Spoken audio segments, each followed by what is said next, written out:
సర్కారు బడులు కాలేజీల్లోని బోధనలో నాణ్యత పెంచారు సీఎం రేవంత్ రెడ్డి. ప్రభుత్వ విద్యా సంస్థల్లో చదువుకునేవారంతా పేదలే.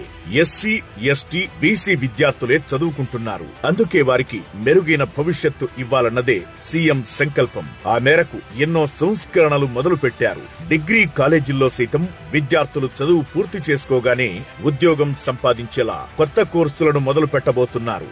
అందుకే ప్రభుత్వ కాలేజీల్లో చేరమని చెబుతోంది ప్రభుత్వం. సర్కారు డిగ్రీ కాలేజీల్లో కావలసినన్ని సీట్లు ఉన్నాయి. వచ్చి చేరాలని ప్రభుత్వం విద్యార్థులకు సూచిస్తోంది. డిగ్రీ కాలేజీల్లో మిగిలిపోయిన సీట్ల కోసం మొదటిసారి దోస్త్ స్పాట్ అడ్మిషన్లకు అవకాశం కల్పించింది ప్రభుత్వం. ఈ అవకాశాన్ని ఉపయోగించుకోవాలని రాష్ట్ర ఉన్నత విద్యా మండలి కోరింది. అనేక మంది విద్యార్థులు మరో అవకాశం కల్పించాలని కోరారు. ఇంకా 2.42 లక్షల సీట్లు ఖాళీగా ఉన్నాయి. సర్కార్తో పాటు ప్రైవేట్ కాలేజీలు, గురుకులాల్లోనూ స్పాట్ అడ్మిషన్లకు అవకాశం కల్పిస్తున్నట్లు ఉన్నతాధికారులు ప్రకటించారు. ఈ నెల 15, 16 తేదీల్లో తొలి విడతలో కేవలం ప్రభుత్వ డిగ్రీ కాలేజీల్లో ప్రవేశాలు ఉంటాయి. వాటిలో జీవో 15 ప్రకారం స్థానిక విద్యార్థులే అర్హులు.